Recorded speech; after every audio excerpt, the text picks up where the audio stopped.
Sa mga previous vlogs natin, napuntahan na natin ang Villa Lara at Villa Azalea Subdivision dito sa Barangay Kotkot, Liloan, Cebu. Ang Liloan lang naman ang may pinakamaraming casualty dito sa Cebu nung kasagsagan ng flash flood na dala ni Bagyong Tino. Isa sa mga viewers natin na si Elisita Iglesias ang nag-request na kung pwede ay mapuntahan din natin itong Garden Bloom Subdivision since magkalapit lang silang tatlo. Take note that it was already 10 days o mahigit isang linggo nang lumipas nang manalasa si Bagyong Tino. At sa video natin ngayon, ikutin natin itong Garden Bloom Subdivision para makita ninyo kung ano na ang sitwasyon ng mga residente nakatira dito. Let's go!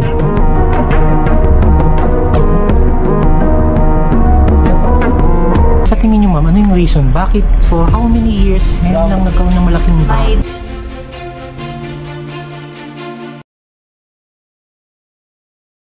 Today is November 14, 2025. Time check tayo, 2:32 PM in the afternoon. Andito na tayo ngayon sa bayan ng Liloan, dito sa Central Nautical Highway. Kung napapansin nyo, marami pa rin tayong mga kababayang Cebuano na nasalanta ni Bagyong Tino na andito ngayon sa gilid ng mga kalsada at humihingi ng kaunting tulong sa mga dumadaang motorista.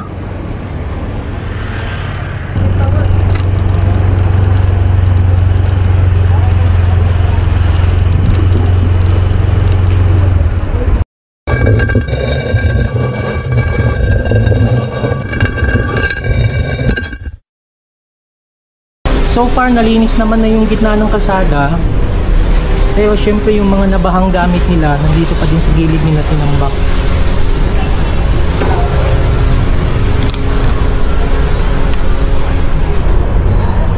Sir, ito po yung bahay nyo, sir? Ay, wala. Talagang nabaha. Ay, yan yung tubig, sir, ano? Ganyan kataas, sir, ano? Kitang-kita pa din, no? Ayan, tingnan nyo guys, ano? Nababakas pa din sa pader yung kung gaano kataas yung ano, yung tubig baha. Ayan, ang dami pa din kalat. Thank you, sir. Tingnan nyo itong mga kalat na to. Ito yung mga nabasang gamit sa loob ng bahay na nandito ngayon sa kalsada. Tampak na yun dito. So, ngayon, kung napapansin nyo, no? Ongoing pa din yung paglilinis ng mga residente dito.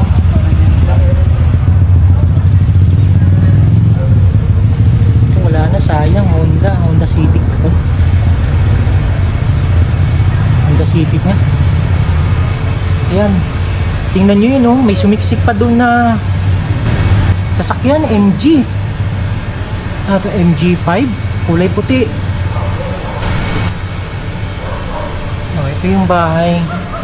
So nung pinakita sa atin ni Kuya kanina kung gaano kataas yung tubig, sa tingin ko hindi naman talaga siya umabot sa second floor. So far naman nakapaglinis na yung mga tao. Yun, oh, may sasakyan pa doon, oh. Kulay pula na, Hyundai Accent. Yan, tingnan nyo, oh. Dito lahat sumiksik sa puno. Yan.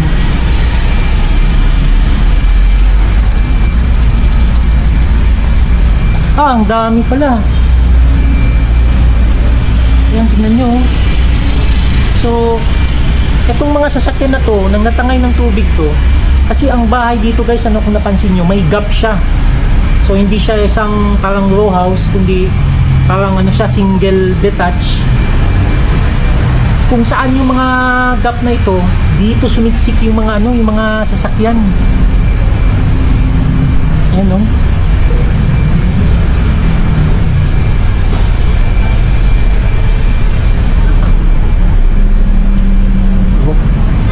May sasakyan pa dito, oh. Ito pickup naman to. Ito Suzuki. Ayan guys, tingnan nyo. So, tingnan ito isang bahay. So, ito yung sasakyan, no? Sirang-sira.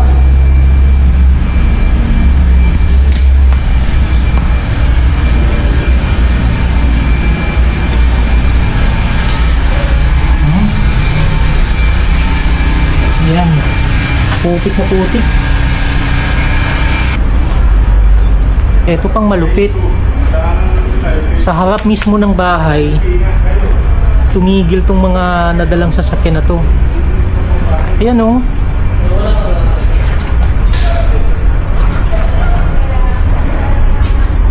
Isipin nyo, pinalibag yung mga sasakyan na to, Ford. Ito yung itsura sa loob ng bahay, guys. So kung may nakatira dito dati, ayan o, putik pa sa loob o. Kung may nakatira dito dati, kung itong bintana na to ay yari, ayun, made of glass siya. So nabasag talaga yung ano na to, yung salamin. Ayan o, kita nyo, ito to. So nabasag talaga siya totally. So ito yung likuran banda. Daming natangay, ayun, may mga refrigerator pa. May mga sasakyan din dun banda oh. Ayan, sa nakikita ko parang pader ito na bumagsak. Basically may pader dito. Ito yung pinaka-pader niya. Kaya lang hindi na nakayanan sa lakas ng tubig. Bumigay na yung pader. Yan, sana kung maabot pa ng makikita nyo. Yan, may mga refrigerator pa, mga sofa, puro mga gamit sa bahay.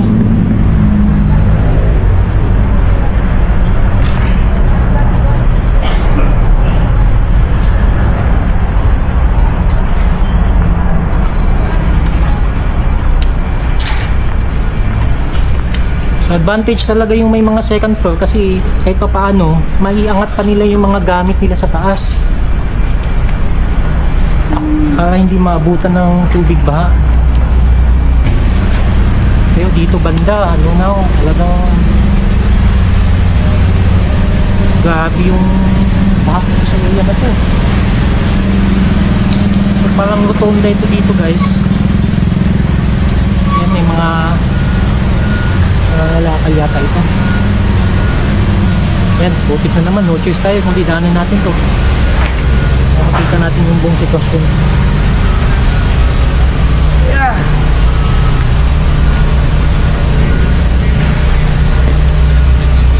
So unsaon man natin? Pangbaligyan na ni? Junk shop na, no? Yan guys, oh, yung kinukuha nila yung mga nasirang mga appliances. Yung mga pwede pang mapakinabangan at benta sa junk shop. Yan, may mga bakal pa na nakuha si kuya, oh. So pwede pang pagkakakitaan. So ang dami ngayon yan dito sa ano, no? Sa mga subdivision dito sa may ano, Barangay Kotkot. Ito bungalow type lang ang bahay na to. Sigurado talaga pasok na pasok sa kanya yung tubig. Sako pa ni ma'am sa Garden Bloom, no? Kaning lugar, ha? Kaning subdivision, no? Ayan, nakikita nyo may dilinis dito.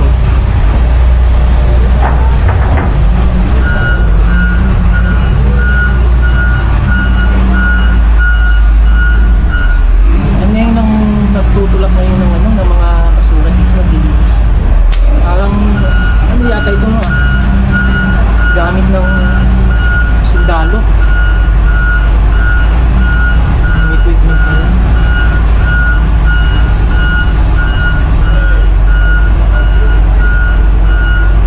Eh, napansin ko dito sa area na to, puro mga bungalow type yung bahay. Ito yung tsura, oh. Tingnan nyo sa loob, oh. Putik. Oh, pati yung kisame. Sira.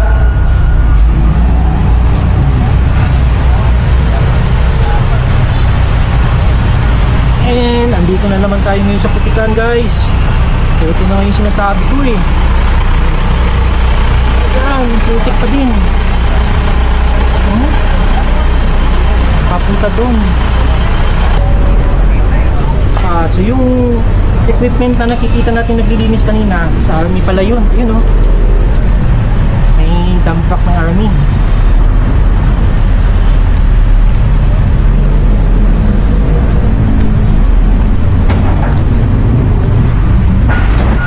So mas kawawa itong lugar na to dito kasi bungalow type yung ibang mga bahay. talagang walang mapupuntahan talaga. Hindi pasok na pasok talaga sa loob yung tubig baha. Kaya itong garahe na to, ayan yung mga sasakyan nila, mga ano na, nalubog na sa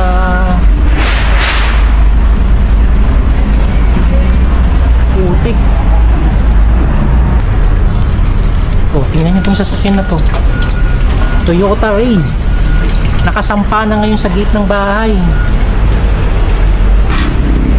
Ayan o, sumampa na talaga dito sa gate ng bahay.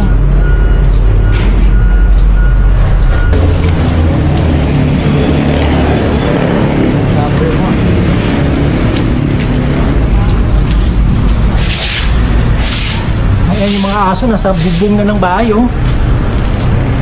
Ito na yung pahingahan nila. Ito pa guys, Mariosep. Tingnan nyo naman yung sasakyan na to, Nissan Terra. Nakasampa na sa pader ng bahay guys. Woo! At ang malupit pa nito, nakasampa din sa kanya ang Suzuki. Ayan o. Kulay blue na Suzuki. Nagpatong-patong na. So itong Nissan Terra, parang bago pa itong sasakyan na to. At ito naman yung bahay. Ayan, tingnan nyo kung nakikita nyo. Dito lang mismo sa labasan ng parang terrace nila. Andyan lahat yung mga gamit nila na nabasa na ng tubig baha.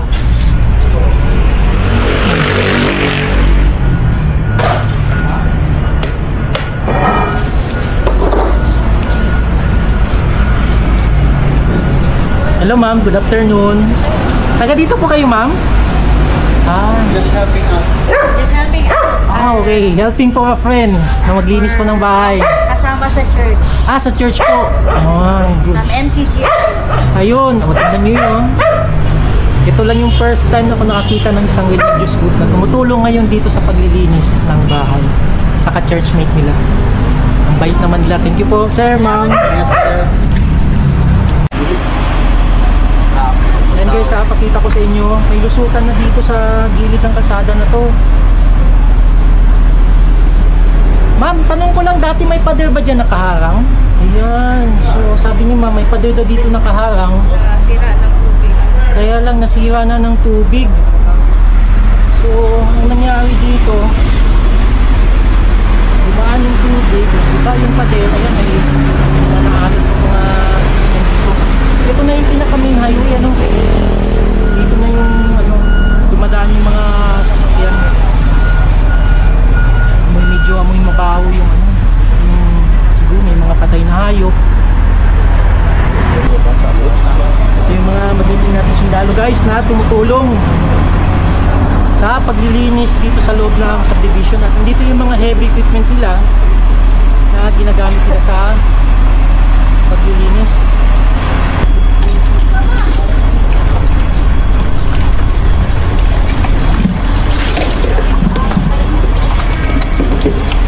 Hello, maayo na amoy tubig.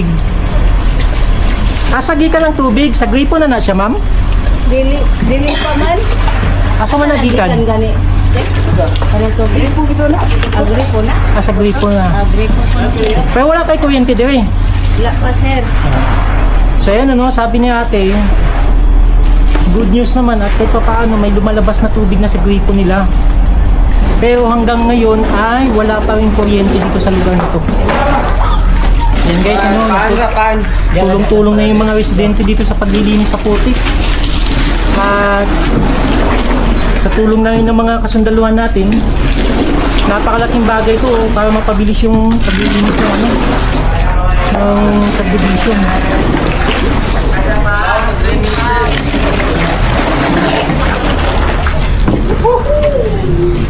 Sa army po kayo, sir? Army? Engineering? Yes, sir. Ayun. So, ito yung mga engineering unit ng ating kasundaluhan na nandito ngayon sa Garden Bloom Subdivision. Tumutulong sila sa paglilinis.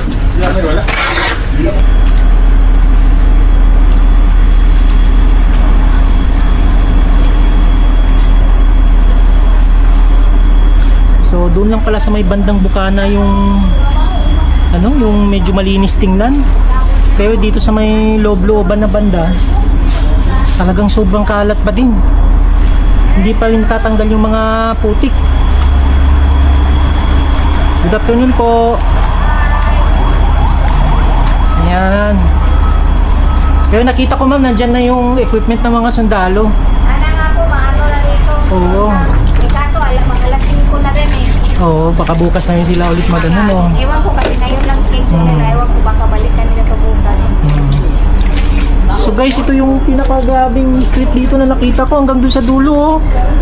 Talagang totally hindi pa talaga nalinis. Lahat ng putik, 10 lahat days ng mga gamit, 10 days na mama, no, simula nung flash flood si Bagyong Tino. Pero ma'am, so far wala naman po ang casualty dito sa subdivision nyo, ma'am. Meron doon sa ano. Isa? Ayan, nakakalungkot yung balita guys, na mayroon din palang nasawi dito sa subdivision na to. Matanda na ma'am o bata pa? 40 years old. 40 years old. Yung sistrera, yung na-feature sa GMA. Ah, Yung nasa ni-revive sa bubong. Na-feature sa GMA na. ano yung natake siya sa puso? Hindi, bumalik siya sa kusina kasi may niluluto. Gano'n niya, hindi na siya makalabas. Ay, Pinukpok na lang niya yung...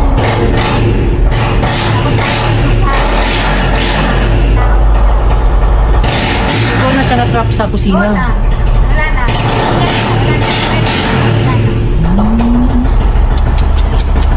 Sige ma'am, thank you ma'am. So nakakalungkot yung balitang yun. Na-trap yung babae, 40 years old sa kusina at di na nakalabas. So ito.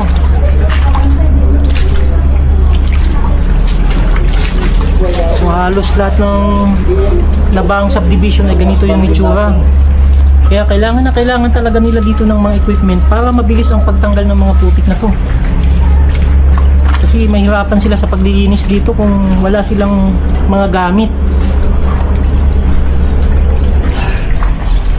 Ayan, no. Hanggang dito sa dulo. Ayan, sobrang putik pa dito guys.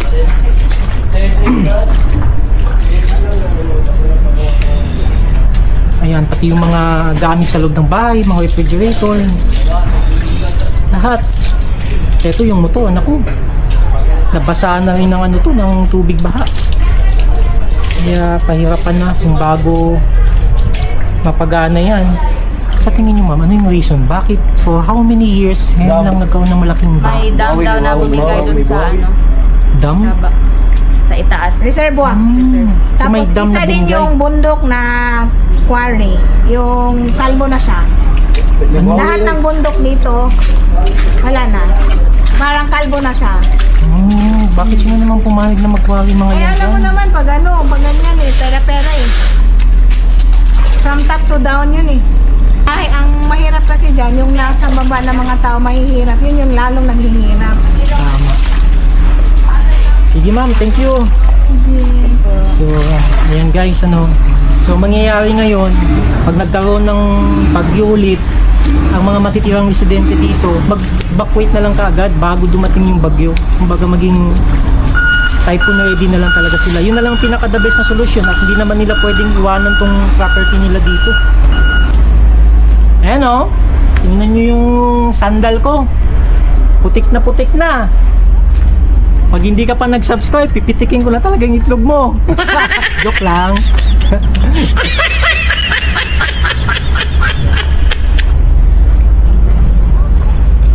Ito si tatay oh, naglilinis oh. Mayong hapon tay. Tay, pahinaw sa kadyut tay be. Mayon na lang kay nanay tubig no. Ayan guys, talagang yung sandal ko putik na tapos may bubog pang pumasok kanina, buti natanggal ko. Thank you. Shout out. Eto guys, may gusto mag shout out. Shout out idol. Shout out sa Oma Pamilya, Escalero. So ayan. Asa mo boss? Dito na dira. O diri lang, tanaw lang ko diri. So eto guys, ito na yung pinaka dead end. May mga tao pa din nakatira dito. Ito na yung isa sa mga dulo ng subdivision. Eto na naman ang putik sa mga paa natin. Diyos ko Lord. Eto na. Ayan, pakita ko sa inyo ano yung tsura. May nakahambalang na sasakyan dito. At kita nyo naman sa loob, pumasok na yung putik.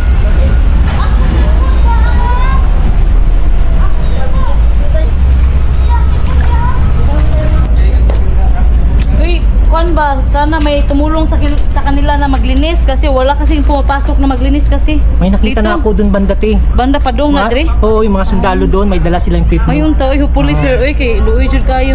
Tara, oh! Naidagam, luoy jud ani nila, oy. Okay. Basta, di na po na diya. Dili, tuyok ra sir. Tuyok pana? Oh, round ra face. Pana? Oh. Okay. Narabi nakita ang patay pag gabi, ganun diri, dati. Luoy sila diri. May patay na nakita. Doon sa unahan. Oh, face 3. Agoy. So, Kagabi. yung garden bloom, phase 1, phase 2, phase 3 din siya. Mura. Oh. Wow. So yan guys, sabi ni ate may nakitang patay dun sa phase 3. Phase 3 dong no, nakita patay dong no? Wa pa nailikin sa? Piste. Sir, tulungan magdala kayo ng tumulong dito maglinis. Hindi na kaya sa mga Oh, yan guys. nakatira dito. Ang hinihingi talaga nila dito is yung mga equipment na magtulong sa paglinis ng mga putik na to. Ang kapal oh. Kasi dalawang simana na. Oh. 2 weeks. 2 weeks na, 2 weeks. Wala pa rin ano. Wala pa 2 weeks. So may higit isang linggo na simula nung dumaan dito sa Cebu si Bagyong Tino. Yan. Yan. Hanggang ngayon, kita pa din yung bakas niya. At yung mga residente dito ngayon, yun, nahihirapan sila ngayon maglinis dahil sa kapal ng putik. Ito guys, tingnan nyo itong bahay na to. Oh. Nayupi talaga yung kanyang bubong. Hindi natin alam kung sa tingin ko parang may bumagsak o may bumangga dito sa ano niya, sa pader niya kasi nasira talaga yung bakod niya. Karga kay Mato na. Biya, cellphone niya. Biya, cellphone pa. Dali na pin.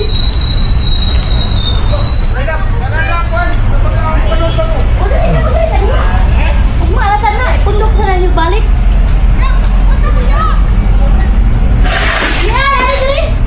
Ito si Kuya, nag-aakot ng mga... O, saan na kaya pang junk shop? Ayan, ito, pang junk shop na to. Sayang, no? Mapapakinabangan pa. Kahit pa paano, pwede pang pagkakitaan. Kasi ang dami na namang mga basura na dito na ano na.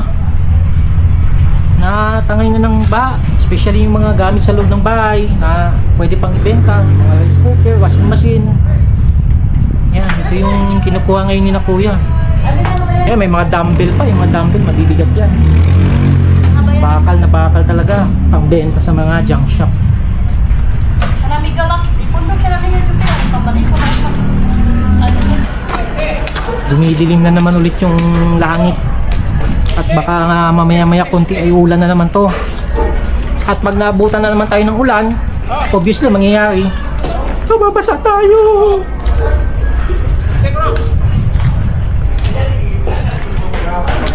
Ayan no. Sus Mariosep. Ang putik dito guys.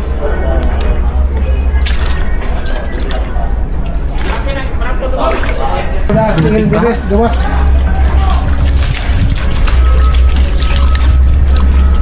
Kumusta mo sir? Uy, kita nyo guys oh. Ang daming mga nabahang mga gamit nila.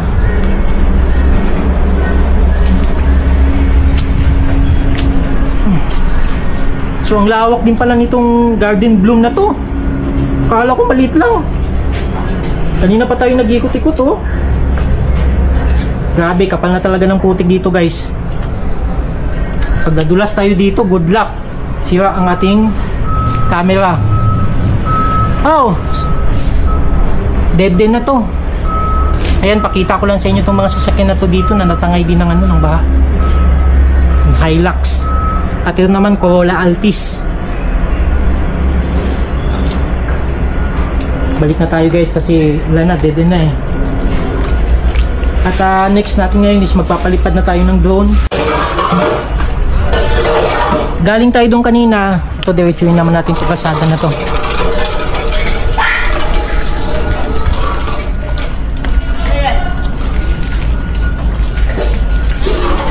Ayun guys, si ate naglilinis ng mga figurine na nabasa ng baha. Mayong hapon. Mayong hapon. Lagi. So kita nyo, ayan, nakatambak talaga lahat ng mga gamit dito sa labas. Putik. My goodness.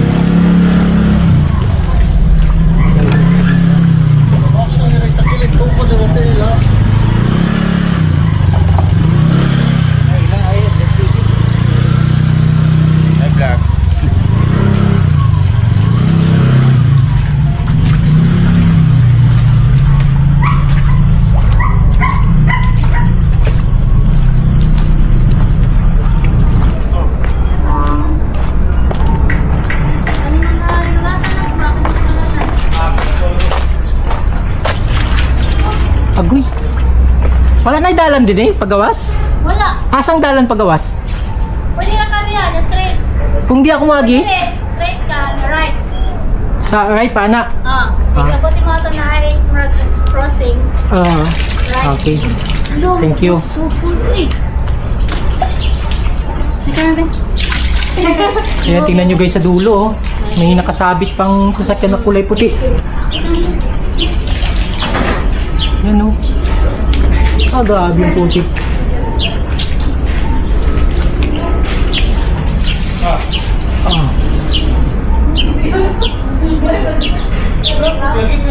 Ako din pa wala Joel the Drum.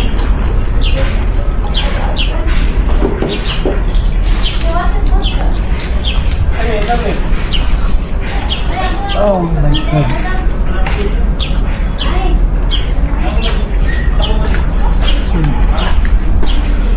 Kapal ng putik.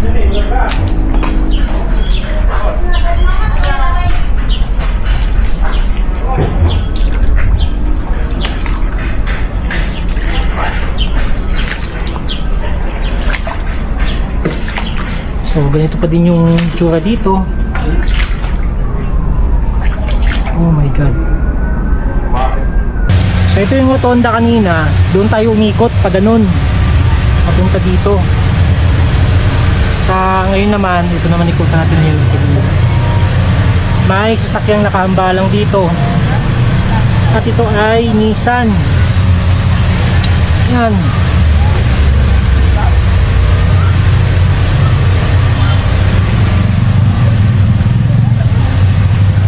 Ito yung itsura niya. Yan yung pinaka main highway na. Kung nakikita nyo, may mga sasakyan pa din na natangay dyan.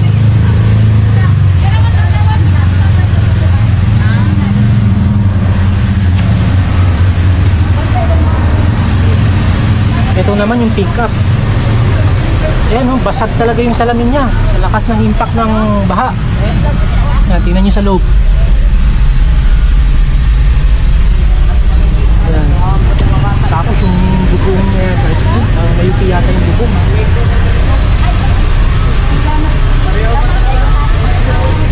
Salamat ka.